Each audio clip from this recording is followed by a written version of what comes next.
Hello and welcome back to the Lakers Takes podcast. This is episode 13, and on today's pod, we're going to talk about the end of the Lakers homestand, a few roster decisions the Lakers have made, and look ahead at this week's couple of games. Let's get into it. So first game of the week was a Lakers versus Kings. The Lakers won 122-114 against the Sacramento Kings. They won in dominant fashion. LeBron was amazing. He had 31 points, 5 assists, 5 rebounds, and Russ was great as well. He had 19 points, a plus 19 on the night, and more importantly, 0 turnovers. It was the first time he had 0 turnovers in a regular season game since March 14, 2016. So that's incredible. Again, I'm not really big on the turnovers and using them as the reason why Russ isn't a good player or didn't have a good night. But I think we can all agree, for the most part, 0 turnovers, that's a good night, especially for a player who takes the kind of risks and pushes like Russ. You know, Russ to me reminds me of Brett Favre in football, who always had a high interception rate along with a high amount of touchdowns, and that's because he was taking those risks and he was always very aggressive.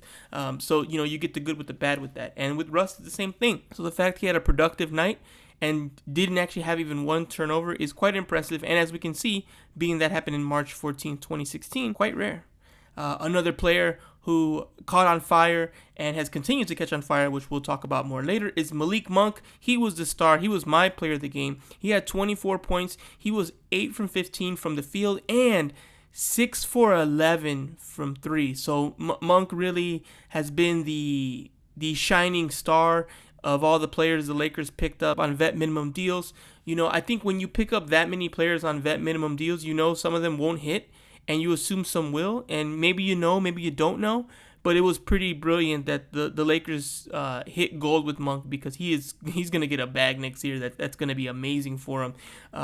And I'm very happy for him, and very happy the Lakers picked him up. He's been a joy to watch. He has such energy, such power, and now that he starts getting going, I think Lakers Nation already knows, here we're going to get a good Monk night when he hits 1 or 2 shots early, and that's exactly what happened here in this game. He was incredible, very, very productive, and it's just great to see.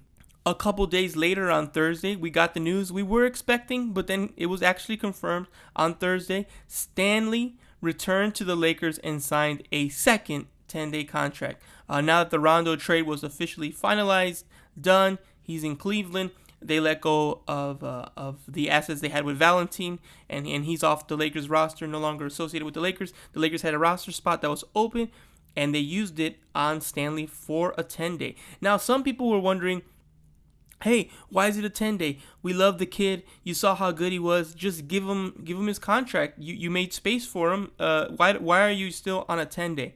And essentially, the reason he's still on a 10-day is, one, you can do it. His first 10-day was because of the hard exemptions because of COVID, and this one's just a standard 10-day. So it gives him the ability to give him a standard 10-day. So it gives the Lakers the ability to sign him to another 10-day here. So they took advantage of that. It doesn't change their money. If they give him a full contract at the end or before this 10 days over or what have you, it's not going to affect anything. So it's not a money thing. It was more about having roster flexibility. We're right in the middle of a situation where trades can start to happen, and as we go along in this week, trade opportunities will open up even more. So you might need that roster spot to make a trade. Now, I'm not going to get into the whole NBA GM trade machine and go crazy, because that can just get really, you know how that can get. It can get really out of hand. You'll start making 5-team trades that'll never happen. But what I will say is, the Lakers want to improve, and it's good to keep your options open. So now they have a roster spot. They know if they need to maybe take an extra player because of contracts, because of money, whatever, they have that opportunity. Or if a player comes up that they think is way more valuable than Stanley, they can pick up that player instead and decide to move away from Stanley. Also gives them an extra 10 days. An extra 10 days on the Lakers, that gives them a little bit more data. That gives them a couple more games. They can double check. Maybe they're not 100% sure that they want to take him for the year. Maybe they're kind of sure, but not 100% sure. So it gives them flexibility. Why get themselves locked in on him for the year, and now your lineup and your roster is maxed out, when you can give yourself a little bit of wiggle room? This allows them a little bit of wiggle room. So that's what it's about. Personally, I'd love to see Stanley come back. I think that would be a good move, but I don't know what's going on behind the scenes. I don't know what potential trade possibilities might be out there. So this gives them, like I said, one extra roster spot. They won't have to worry about that. If that's the issue, they can clear that up and take on an extra player or add a player without having to make another move. They got that spot open because Stanley's only holding it for 10 days, and we'll see what happens after that. And prior to Friday's game, we had a little bit more roster movement happening. It was made official that Bradley and Reeves were going to have their contracts guaranteed. This was tweeted out that Avery Bradley and Austin Reeves were going to have their contracts guaranteed at 2 p.m., and I just want to say it's great news for both players. Both players worked so hard for this, coming from different perspectives, right? Bradley's more of a veteran. He's been around the league for a little while. And Reeves was an undrafted rookie. And they both had it rough, in different parts of the year, right? Bradley had it rough because he got cut from the Warriors as soon as training camp was done. And he had no team with the season literally about to start, right? And he had to get on the Lakers, take that opportunity, and he's done so well that he's got a guaranteed contract now. So that's amazing. And then for Austin Reeves, draft night came and went and he wasn't signed. And then he signed with the Lakers. And he came through, went to Summer League, the Cali Classic, and fought to get a contract. And then he got an opportunity. And then when the time came, they guaranteed him because he's been playing so great. He's been playing so well. So both players came from different perspectives. Both players had their down moments in this previous year. And it's great to see hard work get rewarded. It's great to see players that have earned it and proved it on the court, get what's coming to them. So just shout out to both players. That's amazing. No matter what happens, they have their contracts guaranteed for the year. They know that they'll have their money, they have their spot, and that's good to see. And they've both really played generally well, especially Reeves on the Lakers. So that's why I think so much of Lakers Nation was happy and excited when they heard this news. It was good news. The uncertainty was a little unsettling, and just knowing that, hey, these players will be locked in was good news to hear. And on Friday was probably the highlight of the week for the Lakers. They beat the Atlanta Hawks 134-118. They just trounced the Hawks. They just, talk about kicking a team when they're down. If you're not keeping up with the Atlanta Hawks, they've been dealing with injuries. They had a COVID run rampant through their team. At one point, they had about 10 or 12 of the regular players out, nothing but 10-day players and things of that nature. They've been getting a little healthier and a little bit, better in terms of health, but they're still pretty depleted.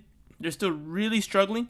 They went from Eastern Conference Finals to, several games below 500, and they're playing like it. And the Lakers took advantage, which is what you have to do. You have to beat the team in front of you, and when the team in front of you is struggling, you need to make that struggle continue. And the Lakers did just that, blowing them out 134-118. LeBron was just, again, phenomenal. He's been having MVP caliber performances night in and night out. It's been very hard to find a game he plays in where he's not the best player on both teams. It's very hard to find that game. And this was no exception. He had 32 points, 9 assists, 8 rebounds, just so dominant. Russ had another really solid game, only 9 points, but 11 rebounds, 13 assists. He was very positive. Only 3 turnovers. Again, turnovers weren't that big a deal. But again, despite LeBron outperforming this next player in every statistical category, anyone who watches the game would agree. Malik Monk was the man of the night. He was, again, dominant, explosive, 29 points, 7 threes. He was Microwave Monk. And for those who might not know what that nickname's for, it's because when he gets hot fast, like a microwave. That's why they call him Microwave Monk. So if you see Monk hit 1 or 2 shots early in the first quarter, buckle in, because he's not gonna stop. He just starts to become a flamethrower out there. He goes kind of Charizard after a while. So it's really exciting to see. And you see Crypto.com Arena get excited, get lit up, and the energy just rises. So it's always an exciting thing. So he was great. He was amazing, and definitely, led the charge for the Lakers against the Hawks. It was really good to see. Melo had a good game as well. Melo was out there hitting shots consistently. I think he played about 22 minutes or so. He was doing a really good job. And Austin Reeves did a great job guarding Trey on occasion. For some reason, Trey kept attacking him. He kept trying to punk Reeves. And I don't know, maybe the tape's not out there because Reeves is a rookie. Say what you want about Reeves. He's not the one. You can't pick on Reeves. You can't just keep calling for pick and rolls and switching on him and thinking, I'm going to get buckets on this kid. He's not the kid for that. He's too smart. He's too good. He knows how to draw a charge. He knows how to put you in tough positions. He knows how to get switched off. he's just not a player you can do that with. You're not going to pick on him. And, Trae Young tried it a couple times and it didn't work out too well for him. So good job on Reeves continuing to prove what we already know, which is he's a really good defender, and you can't be doing that. THT, great game. He's gotten so much flack all season long. So much flack on THT. And it's deserved, to be honest. He's had a disappointing year. He's played rough and bad. But not against the Hawks. He had a great game. 21 points. He was perfect from the free throw line. He had 5 assists as well, a couple steals. And it was good to see him have a good game because he's had such a rough time this year with so much pressure and so much scrutiny. It was nice to see him have a good game and just a good overall Lakers win. After that Hawks game, the Lakers were 4-0 on the homestand. They were 21-19. And don't look now, but the Lakers are looking pretty good, right? And then Sunday came and they played the Grizzlies. And when they played the Grizzlies, they lost pretty handily. The scoreboard doesn't tell the story. The scoreboard says they lost 127-119. And you look at that and you're like, oh, not too bad. But again, that's why watching the games, gives you the full story, right? It's like the difference between someone telling you what happened in the movie and you saw what happened in the movie. And here, just to kind of give you a little context, yes, they lost 127-119. But to start the fourth quarter, they were down 107-83. So what that tells you is the game was over before the fourth quarter even started. And it really happened in the third quarter when they got outscored 42-31. And even at halftime, the Lakers were already on their way to getting blown out. They were down 65-52. If you're down 13 at the half, you're only one run away from being in a blowout situation. You're already starting to sink if you're down by that much at the half. And the third quarter, they blew it up. By the fourth quarter, the game was over. Shout out to the Lakers. They went on like a 21-0 run, I think, in the fourth with mainly bench guys to at least force the Grizzlies to bring their starters back into the game and secure the victory. So shout out to the Lakers bench. They had players like Reeves and Ellington out there. DJ was out there. Bazemore was out there. So the bench players came out and they balled out. They fought back to force the Grizzlies to take them seriously one more time for another run. But it was just a pride thing. It was really all for naught. The game wasn't really ever in danger. And unfortunately, the Lakers lost pretty handily. This one was one of those that's annoying from a fan perspective because you see the team play so well against kind of mediocre talent. And this was the first good team on the homestand. And they lost. So it's a little disappointing because you're hoping to see them. It's kind of a litmus test. How do you do against this team? And unfortunately, the truth was they got blown out. And that's probably not a good sign. So it's a little disappointing for that. Another thing is people, again, the Lakers haters on Twitter are always loud. And it's frustrating when they can say, see, team isn't good. Here's a playoff caliber team. Got blown out. So that's where the team is. Forget all the other games. This is the only one that's going to be used as evidence either way. So that's always a little bit frustrating. But hey, that's the reality.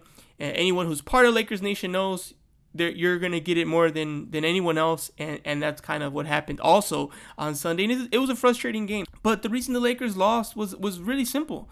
Literally everyone played poorly, minus LeBron. Again, LeBron James was amazing, had 35 points, 9 rebounds, 7 assists. Probably the only negative on LeBron was he wasn't playing as engaged on defense. He was playing poorly on defense, and that's happened a lot this season, especially when he sees the game kind of going one way.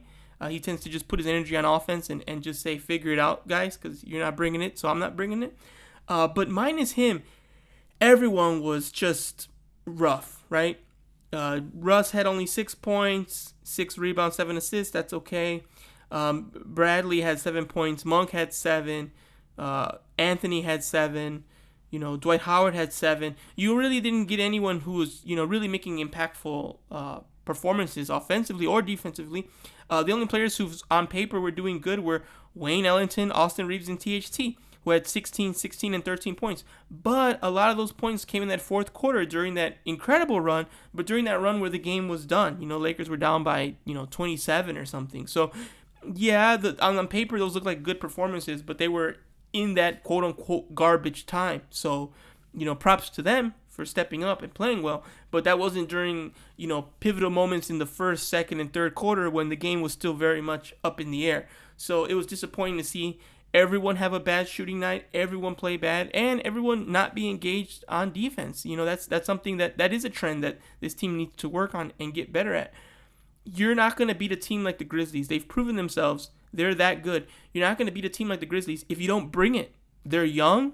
They're hungry. They have a superstar in the making in John Morant. A team like the Grizzlies, they're going to require your full attention. You're not going to walk in there and kind of play hard. You're going to have to play all 48 with everything you have to maybe beat them. That's how good they are. There's only a few teams in the league that are that good. And that's the Grizzlies, the Utah Jazz, the Phoenix Suns, and the Golden State Warriors. Those are the teams you will have to give your 100% effort to try to beat. Everyone else, you can maybe give 80, 70, 60. There's varying degrees, how much wiggle room you have and how good you can be. But against those four, you better bring everything. You better not start, I'll bring it if they bring it. They're going to bring it. I'm telling you now, they're going to bring it every night. Those teams are elite, and they're very, very serious, and they're taking the regular season very, very seriously. Those teams that, and I'll talk about this a little bit and get on a rant here for a moment. Golden State Warriors, Phoenix Suns, Utah Jazz, Memphis Grizzlies. The few things they have in common: one, they're playing really well this year. They're winning a lot of games. They're at the top of the league. And except for the Golden State Warriors, they haven't won a championship, right? And one thing, as a Laker fan, I've seen teams win lots of championships. And I've seen a lot of teams that I root for win championships and how they act afterwards. The Grizzlies, Jazz, and Sun aren't a team that has won championships. They're a little, kind of over the regular season, and they're more focused on the playoffs, and they have that championship pedigree, and they kind of act different. They're not those kind of teams. This league right now is going through a change. There are no dynasties right now. So these teams are extremely hungry, and they're taking this extremely seriously, like teams that are going for their first championship, where they're playing every game with everything they have, trying to win everything because they want it so bad. That's one thing the Lakers have to realize. They recently won a championship, and LeBron has that championship pedigree, so he acts differently in the regular season. These players are playing these games super serious, like their playoff games. They're giving you that kind of energy. So you're going to have to match them, or guess what? You're going to lose because they're going to bring that. Even the Warriors, right? The Warriors are a team that, yes, they've won a lot of championships in previous years, a few years ago, not that long ago, but they've had their big star KD leave. They have an influx of youth. They have Clay coming back from an injury. The Warriors, even with all their championship pedigree, they kind of have something to prove. They want to prove they're still that team, and they're doing that this year. So they're also hungry. And in the East, it's the same thing except for the Milwaukee Bucks. And guess what? The Milwaukee Bucks are 26-17. They're barely top 4, but they are top 4. But again, they're kind of playing with that attitude as well, that they won, they're the champ, they can pace themselves. But look at the other teams, the Bulls, Brooklyn, Miami. They're fighting really hard to try to be a championship team because they haven't done it yet, and they want to prove it. So if the Lakers want to beat those top 7, 8 teams in the league whenever they play them, they have to bring 100% energy, because anything less than that, it's going to be an automatic loss. All right, so the Lakers are now 21-20. They have played 41 games, which means they're at the halfway point of the season. Now, on the next pod, I'm going to have a big conversation on the first half of the season, what that means, and where we are now. I'm not going to do that now because, one, I haven't made the video about what I think about the first half of the season, and two, I want to save that for the next pod when we've definitely gone past it and we can really think about it a little bit more, all of us, and I'm kind of previewing that now. So think about it from the Lakers team perspective. Who's been the MVP for the Lakers? Who's the sixth man? Who's the defensive player? We're going to talk about those things, and we're going to talk about the season. It definitely has been disappointing. If you go on my YouTube channel, which is Creates88 on YouTube. If it's linked on my Twitter and on my TikTok and all my social media. So if you're having trouble finding it, just go on there. You'll easily find it there. But, in case you just want to look it up now, it's Creates88. If you go on there, go on my videos. You just got to scroll down around the beginning of the year. You'll see I predicted every single Lakers game this season. I did a long prediction. And when I did that prediction, I had the Lakers at the halfway point going 26-15. So clearly at 21-20, they're about 5 games behind. So that's not incredibly large number, 5 games, but it is a surprising one. That's a lot. That means they're on pace to theoretically be about 10 games below what I predicted for the season. And that's just not good. That's not where you want to be. So we'll have to see how the Lakers do here moving forward and see if they can improve on this, because they're going to have to. January is a tough month, and I've been warning people, like Game of Thrones, winter's coming, February is coming, and February is brutal for the Lakers. February is nothing but playoff caliber opponents. So they got to be ready. I'm going to do a real quick preview of February, but we're about to go into January, or we're deep in January. But here's the February schedule that concerns me. Okay, here's every game for February. Portland, Clippers, Knicks, Bucks, Trailblazers, Warriors, Jazz, Clippers, Pelicans. So of those games, like 3 are maybe easy, and the other 9 are playoff caliber teams. So, they're going to have to get better. Obviously, AD should be coming back soon. Well, we haven't gotten an update yet, but we're all waiting on bated breath for the AD on the way. And he needs to hopefully, obviously he has to be healthy, but we really need him to come that first week of February, because if he's not there, we're going to be in trouble. It's going to be tough to beat those teams in February. But we'll get there when we get there. Right now, it's been a disappointing season, but we'll see how we do now in the third quarter of the year. Believe it or not, we're halfway done. All right, so to start the third quarter, we have a couple games this week. It's a really light week, which to me is nice. Gives us all a little bit of space. I love the Lakers. I love basketball. I love talking to all of you about all of this. But I'm human, and I also get tired. So it's nice to be like, oh, only 2 games this week? Cool. That means at one point I'll really want basketball, and I won't have it. And then I will have it. And then next week will probably be a full slate of games where will be plenty of basketball. So it's good to miss things sometimes. So I'm glad the Lakers are giving me reasons to miss them now. 1, they're on the road, and 2, only 2 games. And here we go. So first game of the week is Lakers versus Kings on Wednesday at 7 p.m. They'll be in Sacramento up in Northern California. And the second game of the week will be Lakers at the Denver Nuggets. And that'll be on Saturday at 6 p.m. So those are the only 2 games. It's going to be short and sweet this week. Hopefully, there's no drama. Hopefully, we just got 2 Lakers wins, and they can continue moving up on the standings. Now, with the standings, for myself, I've been trying to control myself from staring at the standings and looking at what every win and every loss does. Because even though it's about that time, it's still a little too early. But I just can't help it. I'm always fascinated by how those standings move, and I'm probably looking at it every day, to be honest. But I'm trying to remember that it doesn't matter. The Lakers just need to get better, and the standings will figure themselves out as that happens. But still, I am human, and I love looking at this stuff, so I look at it every day. So currently, the Lakers, at the time of this recording, which is Tuesday morning, the Lakers are 21-20, and they're the 7th seed. But they can very easily jump up to the 6th seed this week because they play the Denver Nuggets, so that'll give them that boost, and they play the Kings. So if they win their 2 games, they'll definitely be at least up to the 6th seed. Who knows? Maybe they can even get up close to the 5 seed. And to me, right now, the Lakers' goal, besides just, hey, get better, improve yourself, is can you get up to the 5, maybe the 4 seed if the Memphis Grizzlies slip a little somewhere in the second half of the season. And I think that's the best you can do. I think at this point, even though we're halfway done with the season, the number 1, 2, and likely the 3 seed are gone.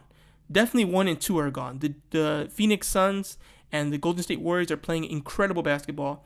The Lakers are nowhere near that level, and the gap between the 2 teams is already very large. They're 10 games behind with 40 games to go, so they would have to go on an epic run to have a chance. So I think at this point, you just have to think, okay, 1 and 2 are gone.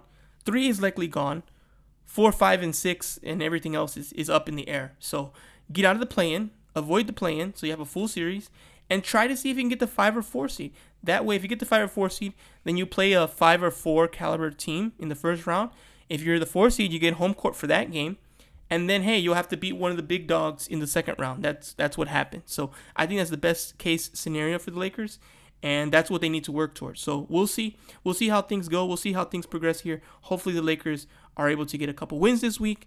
And hopefully when we talk next, the Lakers will be the 6th seed after beating Denver and beating the Kings. So once again, we'll talk about the Lakers season midway done. And we'll kind of go in depth on that on the next pod. Talk about the 2 games they've had and look ahead at what's left of January. next time. So that's the end of the pod. Thank you for listening. This is Edwin Garcia from Lakers Takes Podcast, and I'll catch you next week.